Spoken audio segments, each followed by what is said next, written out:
Wonderful. Thank you everyone for coming. I'll give another minute before we go over some housekeeping rules and then get started on this amazing talk.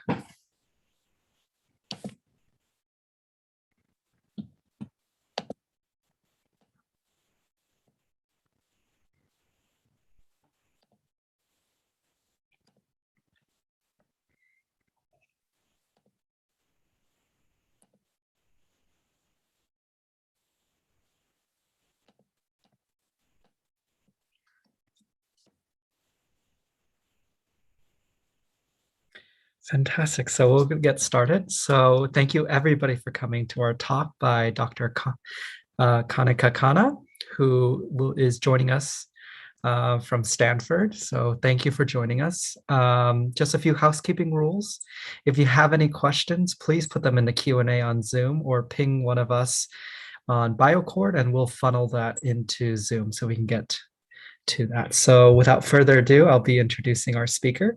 So Dr. Kanika Khanna received her bachelor's and master's from the Indian Institute of Technology in Delhi in 2014, received a PhD in biology at the University of California, San Diego in January of 2020, using cryo-electron tomography to study sporulation in Bacillus subtilis and phage replication in bacterial hosts. Today, she's a postdoctoral researcher at Stanford University and will be joining us to talk about her research and about advocacy in science. Thank you for joining us, Dr. Khanna, and the floor is yours. Thank you so much, Josh, and the entire BioCord team for inviting me here to talk about my research. So let me just share my screen with all of you here.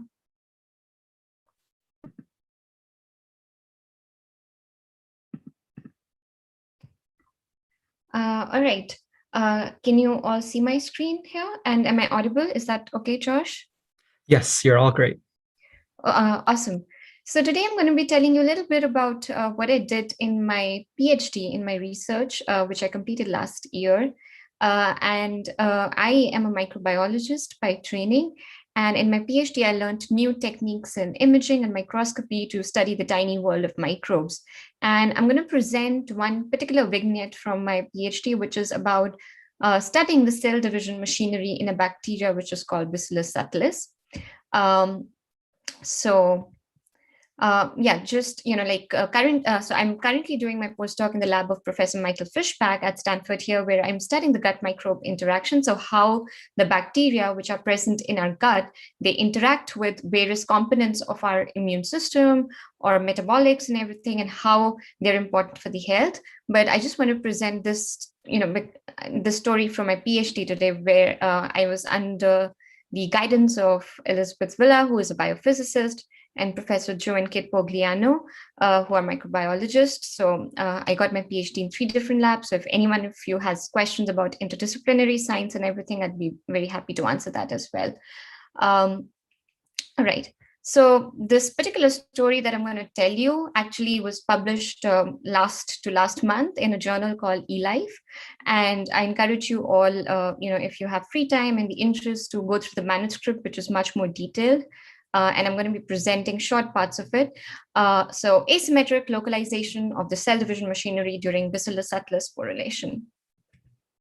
So what do we understand about bacterial cell division? So if you think of a very simple bacteria like Bacillus subtilis, so this is like a rod-shaped bacteria. Let me see my pointer. Can I get my pointer there? Oh, sorry. I'm just trying to see where my pointer is and if I can get it here.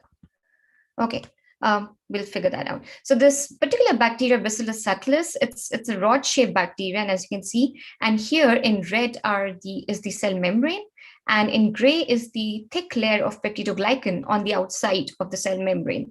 So this is a very simple structure of a bacteria that is possible. And if you think about, cell division in bacteria from what we study in our, undergraduate or high school and everything, is that you have a cell, it grows up in size, and there's a division site which forms in the middle of the cell, and then the cell divides into 2 equal daughter cells. So a simple concept like binary fission.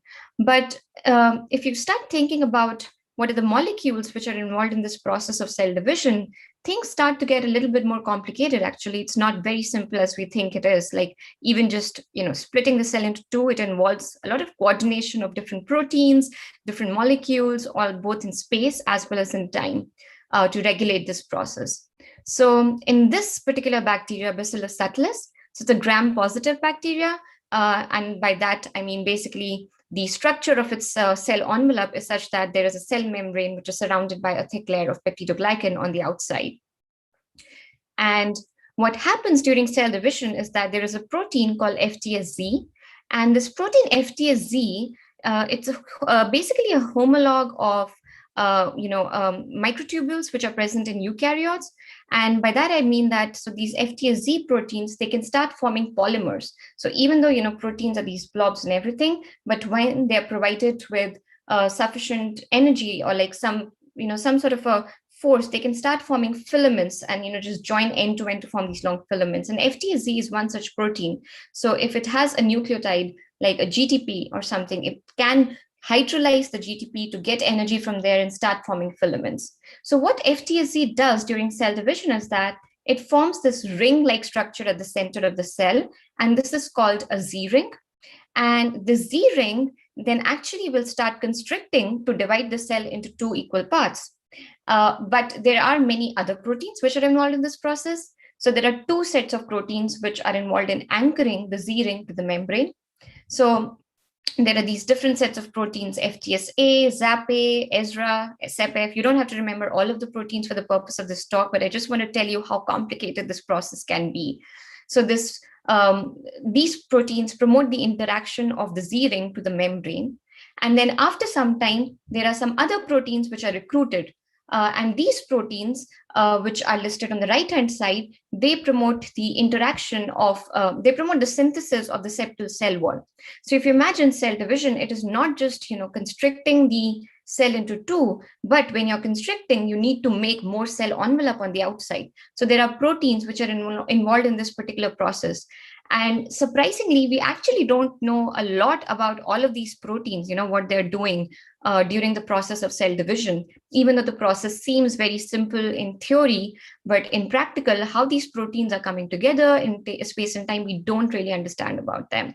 So you don't have to remember all the proteins, but I'll be talking a little bit more about FtsZ and another protein called FtsA. And FtsA is also a very special protein because like FtsZ, it can also form filaments inside the cell, so just the way this FtsZ can form a Z ring, FtsA also has the ability to form like a ring, but these processes have not been visualized, like in molecular details before. So this is a time-lapse movie on the right-hand side, which you will see that how all these processes are coordinated together. So here, what you see on the right-hand side, this is a fluorescence microscopy image.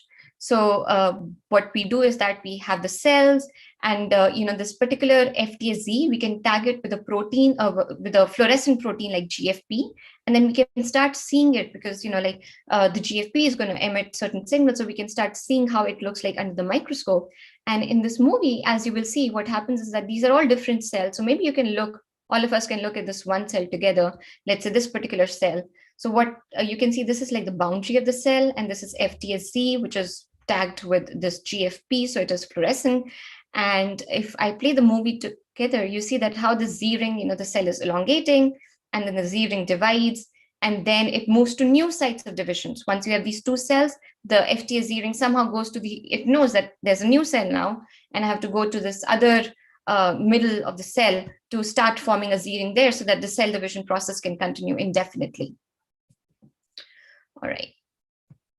So as you can imagine, it's a very complex process. So now this Bacillus subtilis, why do we study Bacillus subtilis in our lab? Actually, this particular bacteria, Bacillus subtilis, when it divides in this mode of binary fission to give you two daughter cells of equal sizes, that process is called vegetative growth. But a very special thing about Bacillus subtilis is that it can also divide in a very different way. So what I mean is that, so somehow, this bacteria has evolved that if there are like stress conditions, like if the bacteria is not getting enough nutrients from the environment, or there is, like heat or something, and it's just not able to survive. So, if this particular bacteria is able to sense that there is some kind of a stress in the environment, then the division site, instead of dividing in the middle of the cell, the division sites basically shift to a pole positions, so near the poles of one of the cells, and this leads to the formation of two daughter cells of unequal sizes. So you have a smaller cell, which is called the forespore, and a larger cell, which is called the mother cell. And what happens is that this mother cell, it starts moving forward, as you can see here in these images, that this mother cell, it starts to move forward and it starts migrating to engulf the smaller cell, the forespore. And ultimately, this forespore, which is formed inside the mother cell, it's surrounded by several layers of proteins like coat and cortex, and that provides protection to this forespore from any of the harsh conditions in the environment. And ultimately, it's like a sacrifice of the mother, so to say. So the mother cell will kill itself, and then the spore can stay dormant in the environment for many, many years to come. And this, there have been spores which are supposedly in the environment, they have been found like 200 million years old or so. So if the conditions in the environment are, somehow not favorable for the growth, these spores can stay dormant as they are. And they can survive all sorts of harsh conditions like antibiotics or UV radiation and things like that. And once it knows that, the conditions become favorable again, then the spores can germinate back to form these cells which grow in vegetative fashion. So one cell dividing into two cells, equal cells, and so on and so forth. So why do we study sporulation? Why is this process important? So many bacteria which actually belong to this family of Bacillus or Clostridium, they have the ability to form spores. So if you think of bacteria like that cause food poisoning, for instance, let's say Clostridium botulinum, maybe some of you have heard of it, or Bacillus cereus. So these form, food poisoning. And the way they actually do is that because they can, once they are present inside our gut or something, like if the conditions are not favorable, they will just go dormant and form these spores and sit very nicely. But as soon as they sense like, okay, the conditions for our growth are favorable, these bacteria can then grow back into vegetative forms and they release toxins in that case. So this process of sporulation is actually a property of many bacteria which release toxins, like Bacillus anthracis or Clostridium botulinum, and it's not easy to kill spores. So antibiotics don't work in that case, or any kind of, UV radiation of sources, like if it's coming from food or something, that doesn't work. So these are very, difficult to treat, conditions. And actually in our body as well, there are, about 30% of the microbes in our body have the ability to form spores, which are present in our gut. So, and again, we don't know exactly what functions they perform. So it's very interesting to study what sporulation has to offer. And if we can find out the mechanism by which these bacteria are forming spores, how they're dividing and everything, it'll be really important to have that aspect of clinical information. So the question that I was interested in during my PhD, one of the questions was that, so I talked about these FtsZ filaments, which form the Z ring at the middle of the cell. So one of the questions that I was interested in is that how basically are these filaments organized during these two different modes of growth in Bacillus subtilis? For example, sorry, this is just, so is there any difference in the organization of these FtsZ filaments in vegetative growth or in sporulation? Because, the cell division is happening differently. So one cell divides into two equal daughter cells. And in the case of sporulation, the cell divides into a smaller forespore and a larger mother cell. So is there any difference in the organization of these FtsZ filaments? So, and Bacillus subtilis, actually, it's a very excellent model system to study sporulation because it is genetically tractable. So we have the ability to manipulate genes very easily. It takes up foreign genes very easily. So we can basically, knock a gene out or insert some proteins to see what is happening during Bacillus subtilis, different modes of growth. And it's a very interesting model system to study cell differentiation. So normally, we think of bacteria as very simple things. One thing divides into two and it's just like a pack of everything, DNA, proteins, all mishmash together like a burrito or something. But Bacillus subtilis, actually, it's a very, it forms these different types of cells which have different functions and different fates. So it's a very interesting model system for cellular differentiation. And we actually have a lot of tools in Bacillus subtilis if you want to study like cell dynamics or protein localization and so on and so forth. So, but we are kind of limited by the resolution. So I want to be able to see these FtsZ filaments, but these filaments, these proteins are what, like a few nanometers. And just to give you a comparison, like the hair, we have hair, right? If you have wondered any time about like, what is the dimension of our hair? So each individual hair is like 100 microns or so.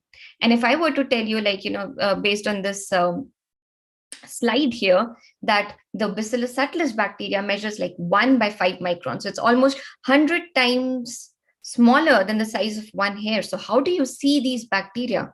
So you need special microscopes and you need special equipments to be able to see it. And, one of the most common ways of microscopy today is by using fluorescence microscopes.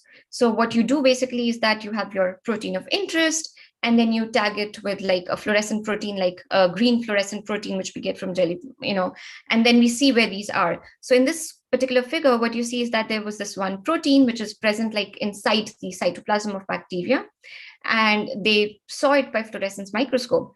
So this protein is present everywhere. So you don't know like what are the individual proteins and so. So the resolution that you can get by a normal microscope is very less.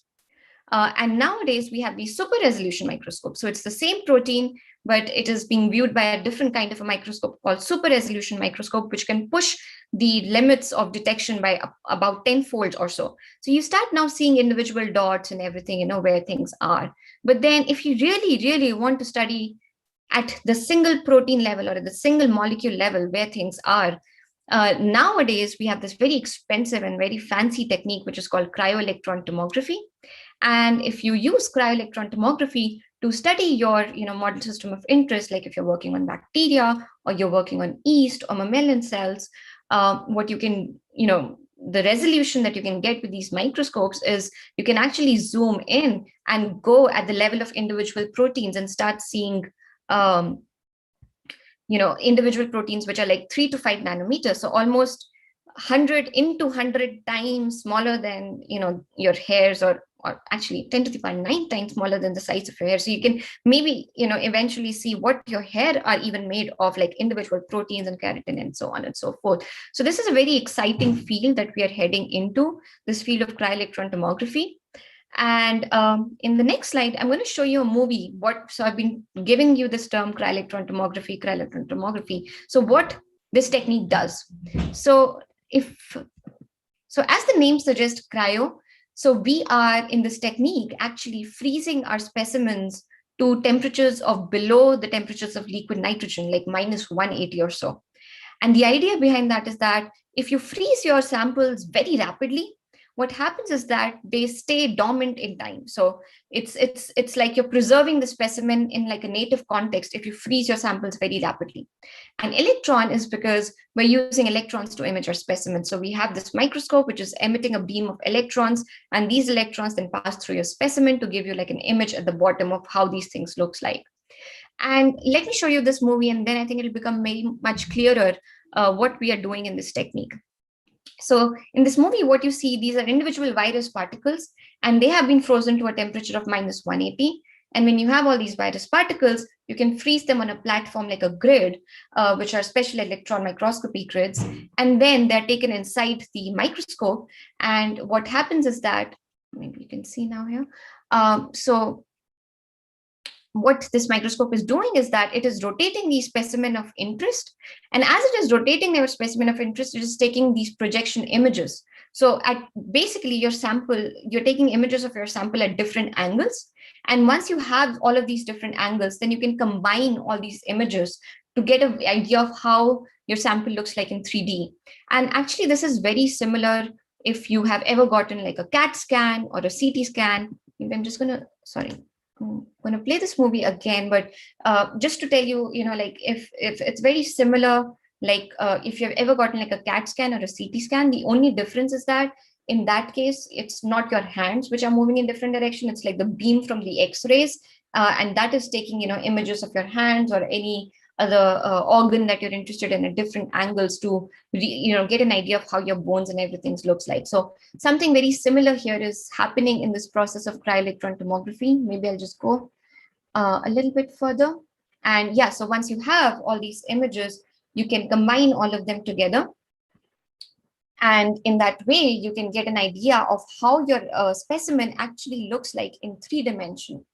So in this case, these virus particles that you can see here, they are in 3 dimensions. And you can, this image is so powerful that you can start annotating the individual parts of your molecule of interest. So, you have this lipids on the outside, or some spike, like there have been a lot of actually efforts to image how the coronavirus interacts with mammalian cells as well. So the people have been, the way you are able to figure out structures is by using these powerful techniques like cryo-electron microscopy or tomography to figure out how these structures, individual structures, are placed inside the cell, what are their orientations, and so on and so forth.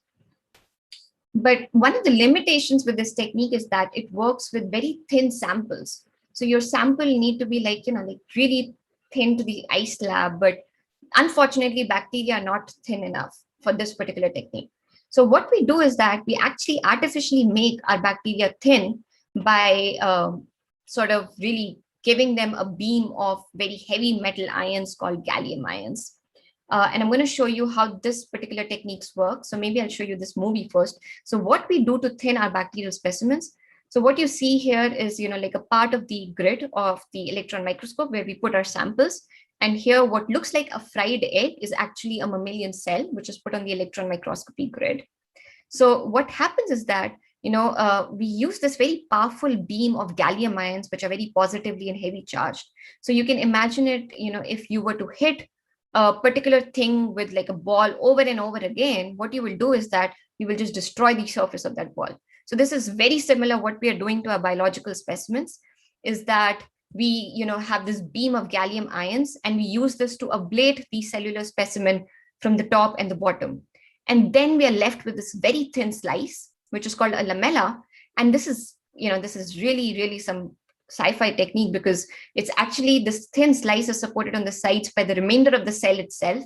And then when you take it to the electron microscope, basically, you're able to see only these, what is present in this thin slice to a very, very high resolution. So just to summarize, what we have so far is that we have these bacteria cells that we want to image, and we freeze them very quickly in this monolayer of ice. And then we take them to this instrument where we artificially thin our specimens. And this technique is called cryo-focused ion beam milling. So, you don't have to get lost in the fancy terms, but it's just like a cutting edge technique. It's a focused beam of gallium ion. So that's why cryo-focused ion beam milling technique, and ET stands here for tomography. So once you have these frozen bacterial specimens, you pass them to this beam of gallium ions to get these thin slabs or thin slice, which you can view inside your electron microscopy instrument. And then once you have them in this transmission electron microscope, where these electrons are going to pass through your specimen, and then you can tilt your specimen to get images at different angles. And once you have these images, you can combine them to get a view of the 3-dimensional view of your biological specimen of interest. So coming back to Bacillus subtilis. So I talked a little bit about, because I just wanted to sort of get, like a flavor of what we are capable of doing right now in terms of, the microscopy techniques, that we can actually start seeing things at a resolution of just like 1 or 2 nanometers, just like the level of individual proteins, how they're organized. So coming back to Bacillus subtilis. So this is a Bacillus subtilis spore forming cell, and the images and things that I'm going to show you right now is that we're going through different slices of these spore forming bacteria up and down. And you can start seeing, how these different things are inside the cell. And as I was telling you, we can also annotate it. So we can see like, oh, this is the forespore membrane or the mother cell membrane, or how the peptidoglycan or the septal cell wall looks on the outside. We can also pick out ribosomes which make all the proteins inside the cell, and some filaments or anything inside the cell. So it's a very powerful technique that way. And so the question that I was interested in asking is that, when a spore forming cell or when a cell is dividing, can I start seeing FtsZ filaments? So these filaments should be visible, some sort of like a line or things like that at the site of division. So first, what I did was I imaged the vegetative cells. So in this slide, you can see that unfortunately my marker only goes there when I have a video. And for some reason, can I show? Maybe I can. Okay, maybe, oh, this works, right? Yeah, so let me go back.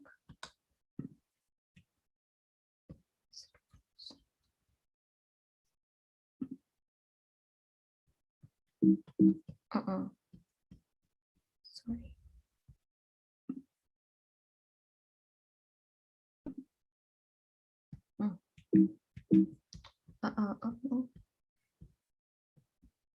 Sorry, I somehow seem to have gotten stuck here in Zoom.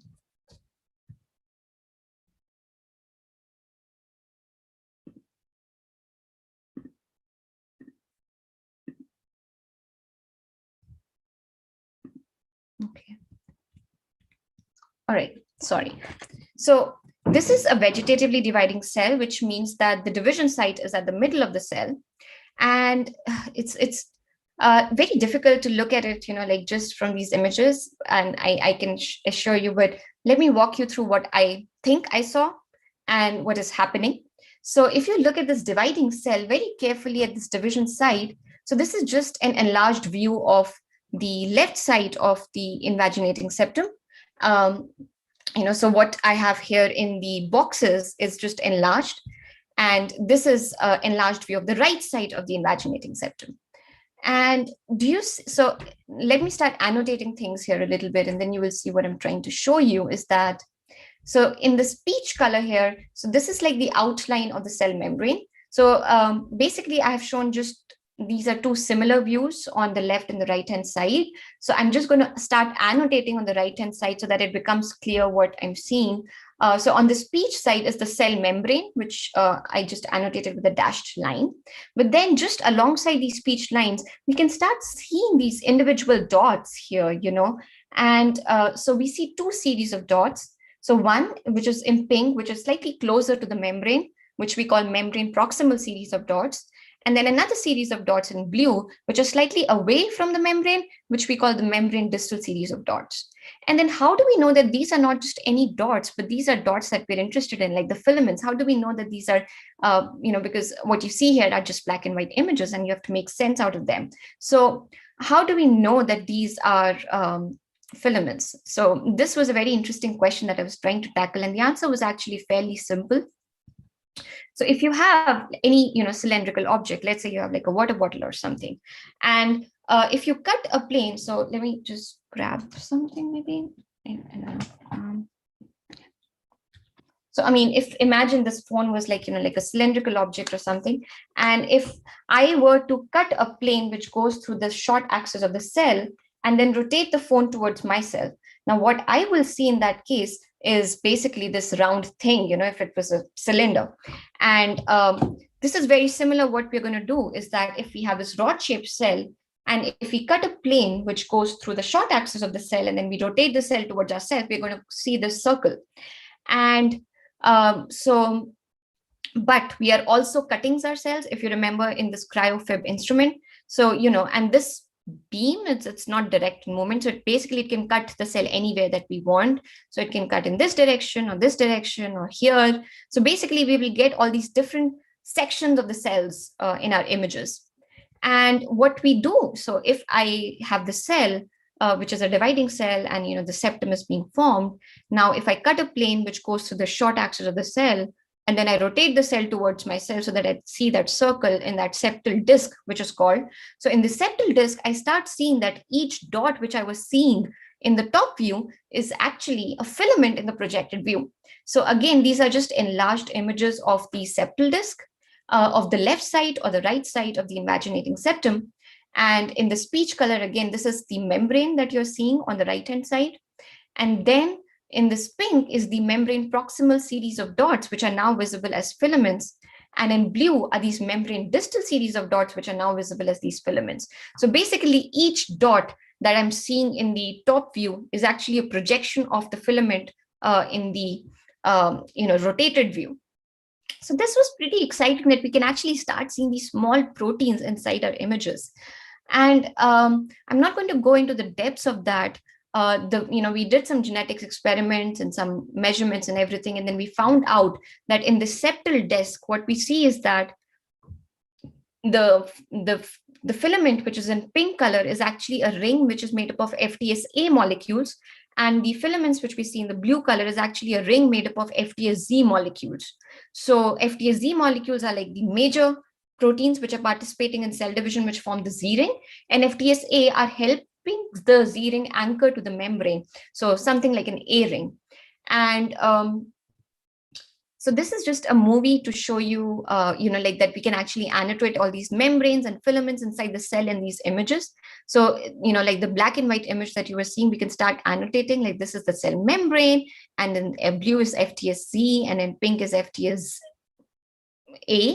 And you can start seeing, like these are the individual filaments that we can pick. So this is like really exciting that we can start seeing all these individual filaments. So coming back, so to the architecture of the cell division protein during sporulation. So we know that how these filaments are now organized during vegetative growth. So we have these proteins FtsA and FtsZ, which are present very uniformly around the entire leading edge of the invaginating septum. So we wanted to find out how these proteins look like during sporulation. And to our surprise, we found that they were organized very differently. So this is a dividing sporulating cell. And what we do is something very similar. We take really high zoomed in views of the left side and the right side of the invaginating septum. And here, this is the left side of the invaginating septum. And here, what you see is that we have the cell membrane, which is again in peach color. But this time, the dots, which correspond to the cell division proteins FtsA and FtsZ, these dots are not present like around the entire edge of the leading edge, of the invaginating septum. They're only present on the mother cell side, which is denoted by MC here. So only on the mother cell side. And, we can actually do the same thing. We cut a plane which goes through the cross section of the cell and then rotate the cell towards our cells to see how these look like in 3D. And again, we see that in the side view as well. You can see here this peptidoglycan, which separates the 4-spore in the mother cell. And again, these cell division proteins are actually only present on the mother cell side. So this was a very striking observation to us that, a simple living organism like bacteria knows how to separate different proteins during different modes of growth, that, during vegetative growth, when it's dividing, all well and everything, it knows that it has to anchor to the entire leading edge of the invaginating septum, whereas during sporulation, there are some mechanisms which we don't understand completely yet, but then these proteins are present only on the mother cell side and not on the 4-spore. And to a certain extent, we were able to think about, what factors are regulating the divisome architecture. So what is dictating? So this divisome, or the entire cell division machinery of Bacillus subtilis. So what are the factors which are regulating this particular process? And so we thought of this particular protein, which is called SpoE. And what is special about SpoE is that it is only formed during sporulation. So if the cell is dividing normally in a healthy environment, SpoE is not formed. But as soon as the cell enters the mode of sporulation in conditions of stress, this protein SpoE is formed. And what is interesting about this protein is that it has 3 domains. And one of the domains also has the ability to bind FtsZ. And from previous studies, we knew that SpoE also likes to localize in a very specific manner. So what SpoE likes to do is that it actually likes to be present only on the 4-spore side, not on the mother cell side. So there is some sort of an asymmetry, which is also associated with the SpoE molecule. And there are other evidence, that the thickness of the cell wall is also thick in SpoE mutant. So we were very interested to find out what happens. Is SpoE actually regulating this process of localization of the cell division machinery? So what we did was that we made a mutant Bacillus subtilis, which did not produce SpoE during sporulation. So we made a knockout of the SpoE protein, and So this protein was not formed. But then when we imaged these dividing sporulating cells, surprisingly, when we imaged this, the zoomed in views of the invaginating septum, so here's the left side, and in peach you have the cell membrane again. What we see is that the FtsA, which is in pink, and FtsZ, which is in blue, they're again present on the entire leading edge. So they're present on the 4-spore side as well as the mother cell side, which suggests that indeed SPO2E is regulating this process of cell division during sporulation. So somehow, whenever there is SPO2E, so just to give a little bit of a model that we think that is happening, and this is like an ongoing process that we're investigating, is that, so during vegetative growth, you have FtsA and FtsZ, which is present on the entire leading edge of the invaginating septum. But during sporulation, what we think is happening is that before the cell divides, that, like all these proteins are localized in a similar manner, but somehow, as soon as SPO2E comes, because SPO2E is only coming on the 4-spore side, it's not going to the mother cell side. And we don't understand this process actually, why it is happening, that SPO2E is only present on one side. But what we think might be happening is that when SPO2E comes, it somehow disrupts the interaction of FtsA and FtsZ only on the 4-spore side, so that you are constricting effectively only from the mother cell side in that case. So you have these FtsC and FtsA during sporulation, which is present on the mother cell side, and then SPO2E somehow just doesn't allow FtsA and FtsZ on the 4-spore side to participate in the process of cell division. So, just to summarize all of these things, that we wouldn't have been able to image all these proteins, FtsZ or FtsA, at this resolution, at the level of individual protein, using normal microscopy techniques.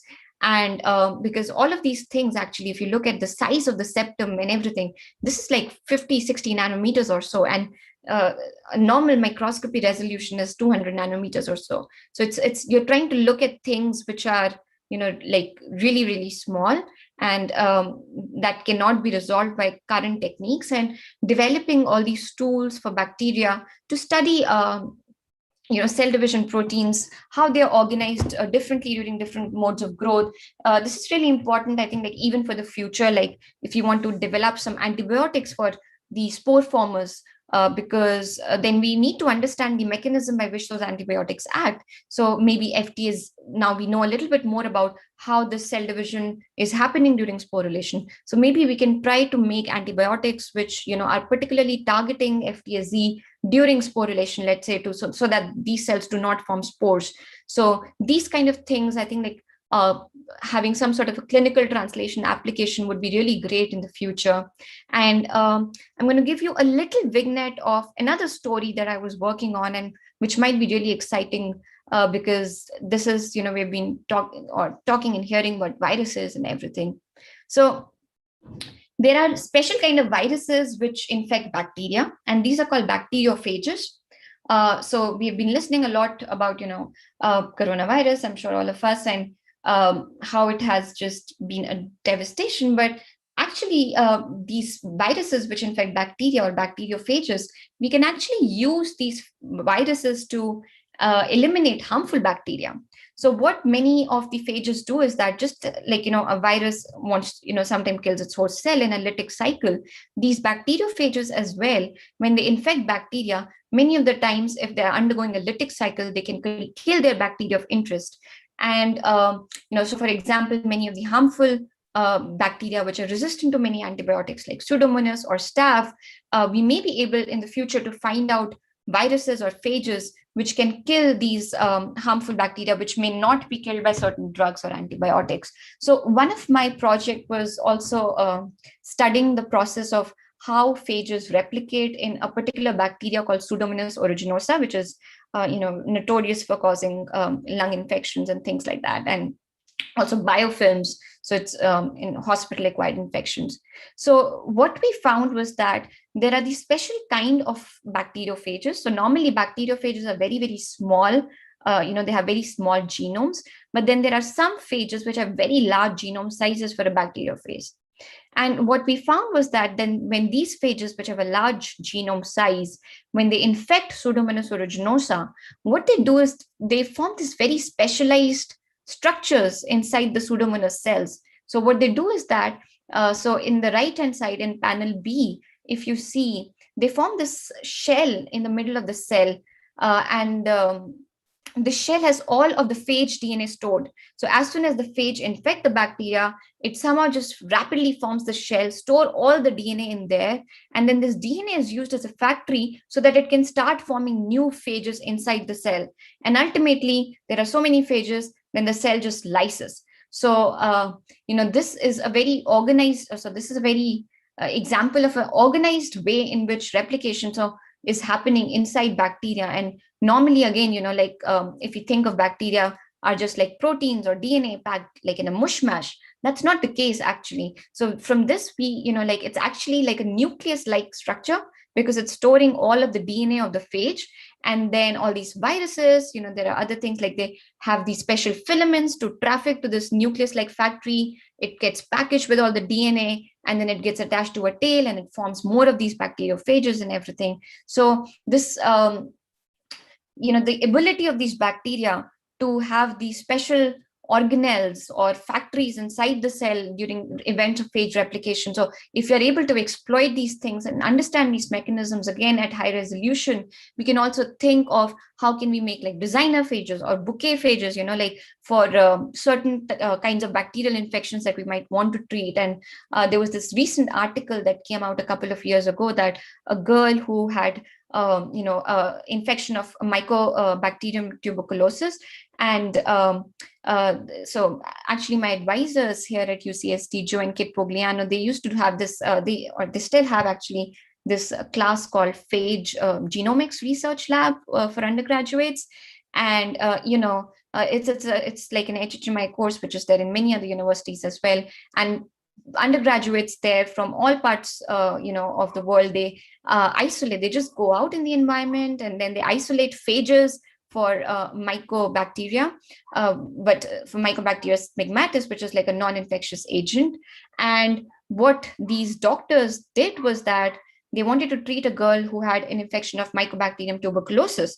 So they got these phages from all parts of US and world where people had isolated phages for Mycobacteria smegmatis, which is the non-infectious strain, and they started testing all these phages for the girl with Mycobacterium tuberculosis. And fortunately, 2 or 3 of them worked. So they were able to make like a phage cocktail to treat this particular girl who had a Mycobacterium tuberculosis infection. So I think this is another very promising area of research in microbiology and for treating clinical infections, which are especially resistant to antibiotics. So I think at this note, I'm just going to end by sort of giving, we typically think of eukaryotic cell as an organized factory, which have all these organelles for performing different specialized functions inside the human cell, like the nucleus or the mitochondria, the filaments, but we don't know of or don't study such specialized structures in bacteria because actually till now we didn't have the right set of tools to look inside the bacterial cells because they're so small that in order to look, you really need like a powerful microscope or a powerful instrument for that. So traditionally, the view was that bacteria is nothing but a sack of enzymes. But I think slowly in the last few years, we have, really come to appreciate the inner workings of the bacterial cells. It's not just DNA, proteins, or cell envelope, which is there, but they have these specialized machinery. So there are many proteins in bacteria which can sense, like curvature to have like a curvature dependent localization, or special proteins which are involved in the shape. So not all bacteria are just like simple rod shape. We have these curved bacteria, square bacteria, and everything. And we don't know the mechanisms yet, like really how to study them. But also you can see in this last movie here, like dynamic localization, proteins which can move from one pole to the other of the cell under different conditions. So there's a lot going on in these bacteria, which we have only begun to understand now as we make advances in microscopy and we combine them with other techniques like genetics and biochemistry and so on and so forth in order to understand what's really happening in these cells. And with that, I would like to end. This is on the left-hand side is like a origami, which I made of Bacillus subtilis spore-forming cell at some point. And what you see in green is like the DNA, which is going from the mother cell to four spore. So this was another story, but which I didn't have time to talk to. But I think like, again, it's a very cool system. Like if anybody wants to talk about it, I'm happy to, but we saw that, how the DNA is going from the mother cell to the forespore, it's being pumped, and it actually gives the shape of the forespore like a balloon, an inflated balloon, and so on. And yeah, with this, I would like to also thank all the members of, I think, Pogliano and Villa Labs, without whom all of this work would not have been possible, and all the facilities at UCSD for imaging, fluorescence, cryo-EM, and everything. Yeah, thank you so much.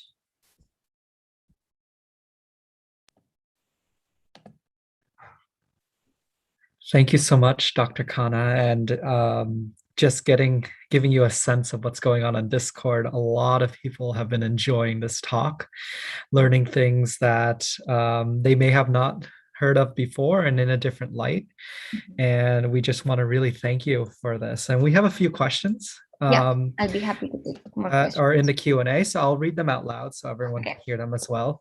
So the first question is, in eukaryotes, the orientation of cell division is very regulated by things like attachment to parasegmental boundaries. Is there any analogous regulation for bacteria to have the orientation of their Z ring to make sure cell division is in a certain axis? Yeah, so that's a very interesting question. And I think, so I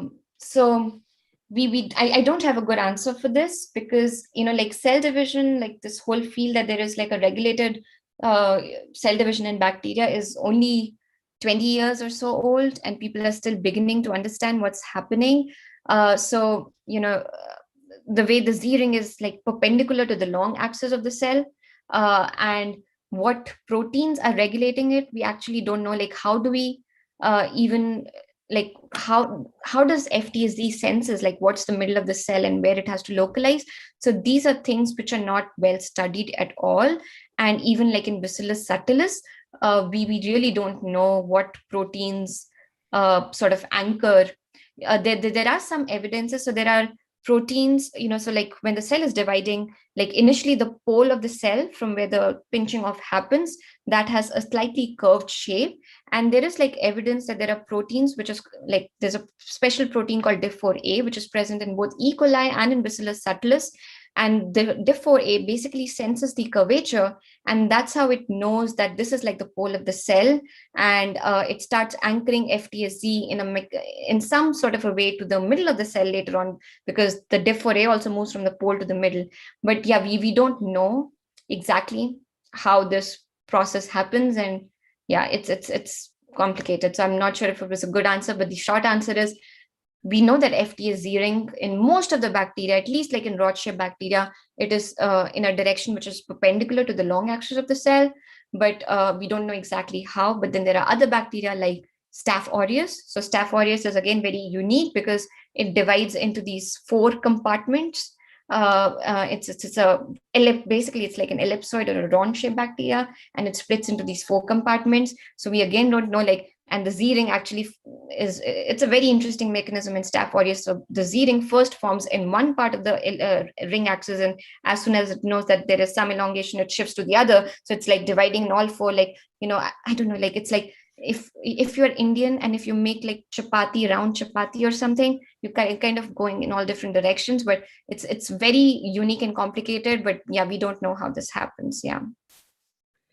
Yeah, that was a really great answer. And I think it's kind of what you said. We're just starting to understand the mechanisms behind this. We know it's happening because we've done the images, and then understanding how structurally we see things happen to the mechanism is for future direction. And so thank you so much for that. Our next question is, how do the projections for cryo-ET take into account the damage the sample takes from the beam? I'm curious to how the structural integrity is maintained, or at least corrected, over the time course of taking panels. Yeah, so that's a very good question. And I think like this was one of the things which was sort of precluding the advancement of cryo-ET, so to say. But the idea is that, before we start, like, okay, so suppose I have this sample and I know I have to take like 60 images or so in order to combine all of those 60 images together to get 3-dimensional specimen. So the way we operate our microscope is in like a low dose mode. So we sort of calculate beforehand. And we know that for each image, we're only going to give so and so many electrons so that the damage doesn't occur to the specimen of interest. So we pre-calculate those things. And the idea is, so, I mean, we want to distribute. So we know that if we were to take a single image for, let's say, 10 seconds or so, that this is the amount of electrons which are going to pass through it, and this is the damage that we're going to incur. But if we want to take the same 60 images, because, like, so there are different flavors of cryo-electron microscopy. One thing is called single particle cryo-electron microscopy. So in this case, you just have your purified complex of interest. You don't need a cell or anything. You just purify your protein, then you put them on a grid, and then you take many, many images of your protein of interest. But in case of tomography, you have to distribute that same dose to 60 images or so. So you can pre-calculate so that damage doesn't occur. And also, like, at the end, when you have taken all your images, you get like a file or something which tells you that how much dose went into each image. And then you can calculate, and if you're going to find out your structure or something, then you can get an idea at that point whether your particular dose, it did not cause any damage to your protein of interest that you're trying to study or silos. Yeah. Thank you. And I guess along the same lines, our next question is, have you thought about using super resolution techniques to complete the EM images? They allow you to view beyond the diffraction limit to achieve less than 20 nanometer resolution in some cases, and you have the benefit of multiple fluorescent labels. Yeah, so again, that's a very interesting question. And so nowadays, at least it's in development, like a microscope, which allows you to perform super resolution microscopy and at the same time do EM. So it's basically like, let's say I am interested in a protein A, and I can tag that protein A like with a GFP or any other fluorescent marker that I can see with super resolution. And then at the same time, I can see, once I know that this is the area that I'm interested in, and I can go back and correlate the images which I take in the super resolution microscope and in the electron microscope, so I can, image only the area of interest. And this technique is also very useful. Like, let's say when your phenomena interest is not happening in all the cells. So for example, if you have 100 cells, but only 30 or 40 of them, really express that particular phenomena. And, so you can see that phenomena with, a fluorescent microscopy first. And then you know that these are the cells that you wish to target for your particular, question or interest. And in that case, then you can only concentrate on taking images of those cells and not the other 60 or the 40 cells which don't express that particular phenomena. And again, I think, like, depending on the question, you can either do super resolution microscopy or you could do electron microscopy, depending on your question and what resolution you're looking for. Like in my case, if I were to study FtsZ and FtsA by itself, like I would have never known maybe by super resolution microscopy that these are like two different filaments which are being formed, because they're like 4 to 5 nanometers apart or so. So yeah. Yeah, thank you so much. And I guess you answered this question a bit during your talk, but I guess I'll ask it again for those who may have missed it. What are the translational implications of this research, and what do you think the big next steps are?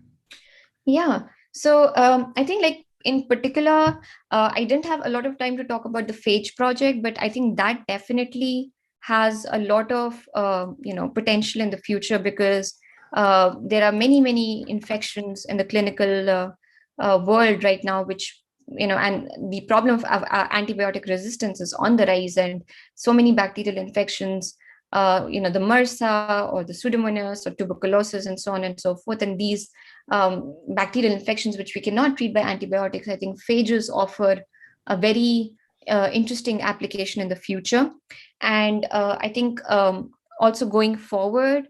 So these are some of the cell biological techniques which I showed to you right now, that like how different localization happens of different proteins and so on.